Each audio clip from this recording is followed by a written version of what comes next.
কাতলা তো নেওয়া হবে, এবার এই কাতলাটা এই দোকানে দেখে এত পছন্দ হয়েছে, একদম ফ্রেশ কাতলা। এবারে ভাবছি হাফটা নেবো না ওই বড় গোটাটা নেবো, তাই ভাবছি। কোন গোটাটা? এই যে এই যে একদম বড়, ওটা তো রুই। বড়টা? হ্যাঁ ওটা রুই, এটা কাতলা। আর এই মাছটাও হেভি ফ্রেশ মাছ। হ্যাঁ জন্য লোকটা বলে মুখটা কাতলা মাছের মতো, কাতলা মাছের মুখটা একটা আশ্চর্য দেখতে। আচ্ছা ওখান থেকে একটু কেটে নেওয়া যাবে না এইটা, আর ওখান থেকে মাথার দিকটা এদিক থেকে?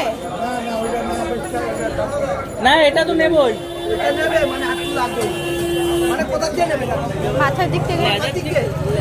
লেজার দিক দিয়ে আর দিও না, একটু আমার ওইখান দিয়ে নেবে। হ্যাঁ ঠিক আছে দিয়ে আগে এইটা ওজন দাও। আচ্ছা এই মাছটা কি জ্যান্ত গো? কোনটা? হ্যাঁ কাতলাটা? আমরা জ্যান্ত মাছ দিদি ভাই, জ্যান্ত ছাড়া আমরা কি করব? মানে জ্যান্ত মানে বলতে চাইছি বেঁচে আছে না গেছে? মরে গেছে। মরে গেছে? পড়ে গেছে দিদি ভাই, জ্যান্ত। এই যে ওইটা 1 কেজি 280 গ্রাম আছে, আর এটা এটা মাঝখান থেকে দাও। মাঝখান দিয়ে কেটে দিয়ে দাও। এই মাছটা মাথার দিক থেকে নেবো, কারণ already একটা কাটা লেজা রয়েছে। মাছটা হেভি কাটছে। রক্ত বেরোচ্ছে, দেখেছো? হ্যাঁ। খুব ভালো মাছ। আচ্ছা জ্যান্ত মাছ কাকে বলে? বড় মাছ একটা মাছ ফ্রেশ একটু দেখে আগে বসে কাটবো, কাটবে বলে কাটবো।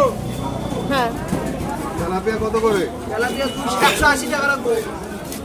এটা দেবো তেলাপিয়া 180 টাকা দাও।